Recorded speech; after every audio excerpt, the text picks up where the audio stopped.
সন্দেহভাজন জঙ্গিদের খোঁজে আজও মহারাষ্ট্র জুড়ে তল্লাশি জারি রয়েছে। চলছে আকাশপথে তল্লাশিও। যে কোনো রকম পরিস্থিতি সামলাতে তৈরি রাখা হয়েছে এনএসজির বিশেষ প্লাটুন। তৈরি হয়েছে force 1। Taj hotel, gateway of India তল্লাশি জোরদার করা হয়েছে। শহরতলির সব রেল স্টেশনে কড়া নিরাপত্তা বন্দোবস্ত করা হয়েছে। মুম্বাই শহরে ঢোকা বেরোনোর সব চেকপোস্টগুলিতেও নাকা তল্লাশি চলছে। সন্দেহভাজন এক জঙ্গি স্কেচ প্রকাশ করল মুম্বাই পুলিশ। প্রত্যক্ষদর্শী 2 পড়ুয়ার বিবরণের ভিত্তিতে এই স্কেচ আঁকা হয়েছে। পুলিশ জানিয়েছে বাকি সন্দেহভাজনদের স্কেচও আজ প্রকাশ করা হতে পারে। এই স্কেচ মহারাষ্ট্রের সব থানায় পাঠিয়ে দেওয়া হয়েছে। চলছে চিরুনি তল্লাশি। গতকাল রাতের পর হেলিকপ্টারে নজরদারি বন্ধ রাখা হলেও বিভিন্ন চেকপয়েন্টে নাকা তল্লাশি চলছে। যে স্কুলের ছাত্ররা সন্দেহভাজনদের দেখছে সেই স্কুল আজ নিরাপত্তাজনিত কারণে ছুটি দেওয়া হয়েছে। মহারাষ্ট্রের মুখ্যমন্ত্রী রাজ্যের নাগরিকদের কাছেও আতঙ্কিত না হওয়ার আবেদন জানিয়েছেন। লিজা রায় আমাদের মুম্বাই প্রতিনিধি রয়েছেন টেলিফোন লাইনে আমাদের সঙ্গে। লিজা, কি ছবি এই মুহূর্তে মুম্বাই জুড়ে?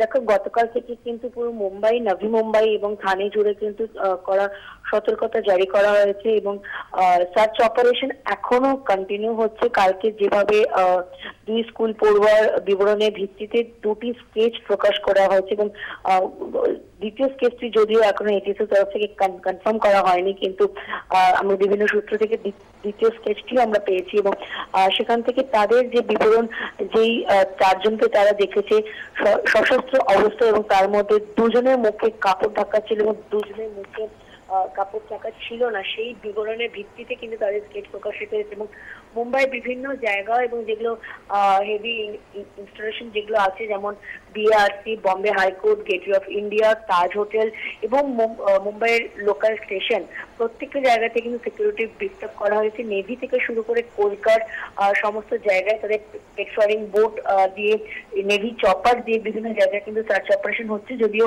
কাল সন্ধ্যের পর থেকে বৃষ্টির কারণে সেই সার্চ অপারেশন কিছুটা ব্যাহত হয়েছে, আজকেও কিন্তু সেই সার্চ অপারেশন চলছে।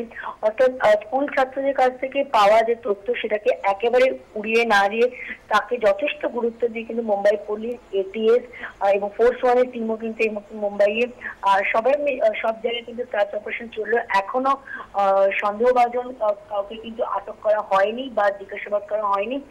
নবী মুম্বাই পুলিশ কমিশনার জানিয়েছেন যে তারা কিন্তু এখনো বিভিন্ন কোস্টাল এরিয়া যেগুলো রয়েছে, রায়গড়, থানে, ওয়ার্লি, কোলাবা, বিভিন্ন জায়গায় যেখানে মৎস্যজীবীরা থাকে এবং যেখান দিয়ে খুব সহজেই ফিশিং বোট দিয়ে অ্যাক্সেস করা যায়, সেই জায়গাগুলোতে কিন্তু তারা যথেষ্ট নিরাপত্তা। লিজা, ধন্যবাদ তোমার কাছে। পরবর্তীকালেও এই বিষয়ে আমরা আরো বিস্তারিত তথ্য নিতে থাকবো। লিজা রায় আমাদের মুম্বাই প্রতিনিধি ছিলেন টেলিফোন।